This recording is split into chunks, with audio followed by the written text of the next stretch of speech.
মা বোনদের রমজানের যে রোজাগুলো ভাঙতি হয়েছে সেগুলো না রেখে সরাসরি শাওয়ালের 6 রোজা রাখা যাবে কিনা, নাকি আগে কাজা রোজা শেষ করা বাধ্যতামূলক? যেহেতু হাদিসের ভাষ্যটা এরকম, মান সামা রমাদান সুম্মা আতবাউ সিত্তাম মিন শাওয়াল, যে রমজানের রোজা রাখলো এরপরে শাওয়ালের 6টা রোজা রাখলো। হাদিসের ভাষ্যটা লক্ষ্য করলে বোঝা যায় যে রমজান রোজা রেখে আগে শেষ করা দরকার, এরপরে শাওয়ালের রোজা। অতএব মা বোনরা হোক আর পুরুষরা হোক, সবার জন্য একই কথা প্রযোজ্য। রমজানে কোনো কাজা রোজা থাকলে আগে কাজাগুলো রেখে তারপরে শাওয়ালের রোজা রাখা উত্তম। কোনো কারণে যদি রমজানের ভাঙতি রোজা রেখে শাওয়ালের 6টা রাখা সম্ভব হবে না মনে হয়, কারণ রমজানে 10টা রোজা ভাঙতি হয়েছে, আবার এদিকে শাওয়ালের 6টা 16টা রোজা, এতগুলো রোজা তার এক মাসে রাখা তার জন্য টাফ হবে যদি মনে হয়, তাহলে সেক্ষেত্রে সে শাওয়ালের 6টা রোজা রেখে কাজাগুলো পরে আদায় করলেও ইনশাআল্লাহ তার শাওয়ালের 6 রোজার ফজিলত আদায় হয়ে যাবে। শাওয়ালের 6 রোজা কি ঈদের পরদিনই শুরু করতে হবে, নাকি পুরো মাসের যে কোনো দিন রাখলে হবে? এই রোজাগুলো কি টানা রাখতে হবে নাকি বিরতি দিয়ে? এটা আমরা ইতিপূর্বে বলে ফেলেছি। শাওয়ালের 6 রোজা ঈদের পরপরই রাখতে হবে এমন কোনো বাধ্যবাধকতা নেই। তবে অনেকের জন্য সহজ হয় ঈদের পরপর রেখে ফেলতে পারলে, যাতে করে রোজার অভ্যাসটা থাকে, এর মধ্যে রেখে ফেলতে পারে, পরে আর রাখা হয় না, তারা আগে রেখে ফেলবে।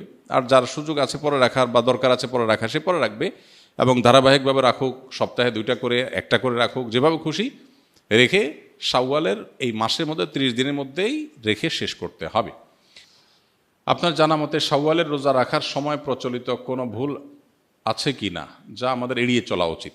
শাওয়ালের রোজা কেন্দ্রিক খুব কমন বড় কোনো ভুল নাই, তবে ভুল ধারণা আছে কিছু। যেমন অনেকে মনে করেন শাওয়ালের 6 রোজা লাগাতার রাখতে হয়, ধারাবাহিক রাখতে হয়।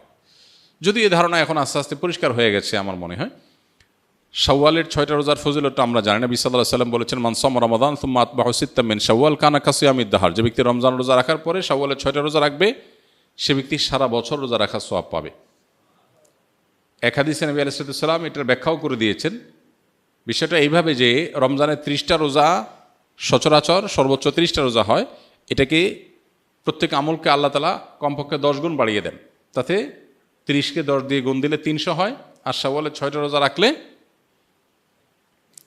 আর 6 দুগুণে 60 হয়, তাহলে 360, চান্দ্র বছর হিসাবে 360 দিন। অতএব পুরো বছর রোজা রাখার সওয়াব পেতে হলে রমজান রোজার পরে শাওয়ালের 6টা রোজা রাখতে হবে। এই রোজা রাখার ক্ষেত্রে কোনো ধারাবাহিকতার শর্ত নাই, ভেঙে ভেঙে রাখতে পারেন, ইচ্ছা মানে একসাথে রাখতে পারেন, যেভাবে খুশি রাখতে পারেন। এটা হলো একটা ভুল ধারণা সাধারণত, যে একসাথে রাখা লাগে কিনা অনেকের ধারণা হতে পারে। এর বাইরে আর তেমন কোনো মেজর ভুল দেখি না। রমজান রোজা যেভাবে রাখেন সেটাও একইভাবে আপনি রাখবেন, শাওয়াল মাসের মধ্যেই রেখে দিবেন। নববিবাহিতদের জন্য কিছু উপদেশ দিন।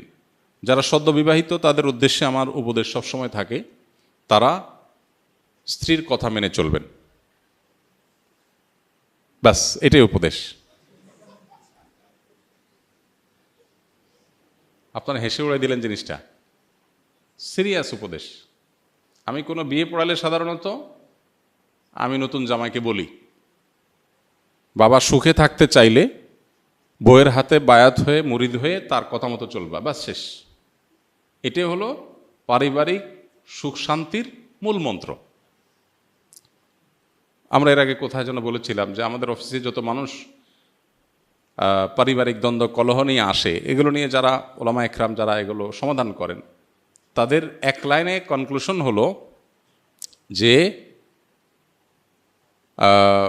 যত কেস তারা এ পর্যন্ত ডিল করেছেন, এই সব কেসের সামারি হলো, যেই ঘরে অনেক সময় আমাদের ওখানে স্বামী স্ত্রী আসে, দুজনের মধ্যে দ্বন্দ্ব থাকে, এগুলো মিটাবার চেষ্টা করে আলেমরা,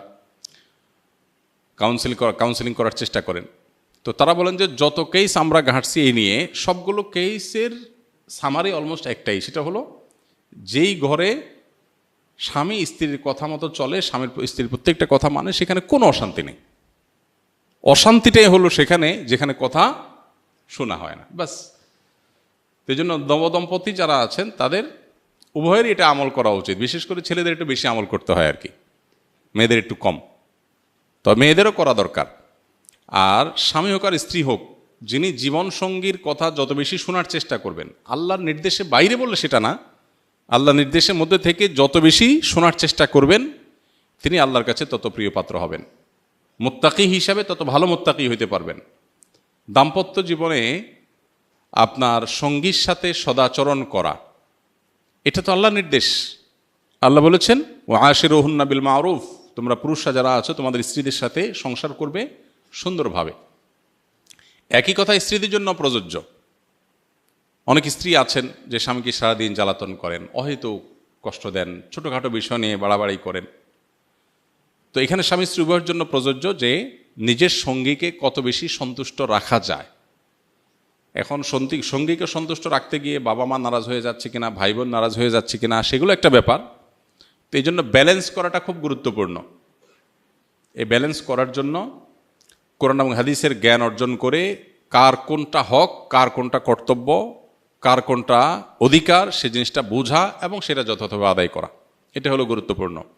আজকের বাস্তবতা, বিশেষ করে ভোগবাদী এই পৃথিবীতে আমাদের দাম্পত্য জীবনে সুখ নাই। ম্যাক্সিমাম মানুষের দাম্পত্য জীবনে সুখ নাই। বেশিরভাগ মানুষ সুখের অভিনয় করে। হ্যাঁ, সোশ্যাল মিডিয়াতে ফেসবুক দেন বইয়ের, ফেসবুকে ছবি দেন বইয়ের, মানে কি তাদের মধ্যে মিল, এগুলার এজহার, এগুলার প্রকাশ সোশ্যাল মিডিয়া করান। আসলে বাসায় সারাদিন চুলাচুলি হয়, কিন্তু বাহিরে নাটক করেন কিসের? সুখের। ম্যাক্সিমাম মানুষই অবস্থা, মেজরিটি মানুষের মধ্যে দেখবেন যে সুখের অভিনয় করেন, আসলে সুখে নাই। সুখ পেতে হলে স্বামী স্ত্রী উভয়কে আল্লাহর কাছে পরিপূর্ণভাবে সমর্পণ করতে হবে। আত্মসমর্পণ করা ছাড়া, পরিপূর্ণ ইসলাম গ্রহণ করা ছাড়া আপনি কখনো সুখ চূড়ান্ত লেভেলে পাবেন না। সুখের বিভিন্ন সংজ্ঞা হতে পারে, বিভিন্ন সংজ্ঞার আলোকে আপনি সুখী হইতে পারেন, কিন্তু চূড়ান্তভাবে যে মানসিক ফ্রেশনেস, এটা আপনার মধ্যে তখনই আসবে যখন আল্লাহর কাছে নিজেকে সুপর্দ করবেন। আল্লাহর কাছে সুপর্দ করলে লাভ কি হয় দেখেন। স্ত্রীর কথা কষ্ট পেয়েছেন, স্বামীর কথা কষ্ট পেয়েছেন, আপনি সবর করবেন, কারণ সবর করলে আল্লাহ কি দিবেন? বিনিময় দিবেন। আপনি এই কষ্টটাকেও আপনার একটা অর্জনের উপায় হিসাবে গ্রহণ করবেন। ব্যাস, এখানেই আপনার জন্য বিশাল বড় কি আছে? অপরচুনিটি আছে। এই জন্য আমরা যথাসম্ভব সর্বোচ্চ চেষ্টা করব ইনশাআল্লাহ বিইذনিল্লাহ দাম্পত্য জীবনে সবর এখতিয়ার করার। যে যত বেশি সবর করবে দাম্পত্য সঙ্গীর মধ্যে, সে আল্লাহর কাছে তত বেশি প্রিয় হবে, যে যত বেশি সবর করতে পারবে। ভোগবাদী এই দুনিয়াতে আমরা বেশিরভাগ মানুষই অনেক বেশি অসহনশীল। সবাই আমরা অধিকার সচেতন। স্বামী স্ত্রী যদি কোরআন হাদিস জানে, একটু ইসলাম চর্চা করে, তাহলে তারা তাদের মতো করে অধিকার সচেতন হয়। স্বামীর বক্তব্য থাকে যে আমার নির্দেশ মেনে চলতে হবে। আমাদেরকে বিভিন্ন মানুষজন দেখা হলে বলে, হুজুর আপনার বিভিন্ন ভিডিও ক্লিপ বউ পাঠায় আমারে, মেনশন করে। তাই আমি বলি যে বউর পক্ষের ওয়াজ পাইলে আপনারে পাঠায়, আপনার পক্ষের ওয়াজ গেলে আপনি তারে পাঠান না কেন? যার করণীয় সে সেটা শুনবে, সেটা না শুনে আমরা কি করি? স্বামীর বলি, দেখছো হুজুর কি বলছে, খেয়াল রাখবা। আবার স্বামী স্ত্রীকে বলে, দেখছো ইসলামে কি বলছে, খেয়াল রাখবা। আমারটা আমি খেয়াল রাখবো, তারটা সে খেয়াল রাখবে। এটা হওয়া উচিত। সেটা না হয় আমরা দুনিয়ার সবার করণীয় ঠিক করি, নিজেরটার বেলায় ঠিক নাই। আমি আমারটা সঠিকভাবে আদায় করব, সে যদি না করে সে আল্লাহর কাছে বুঝবে, শেষ।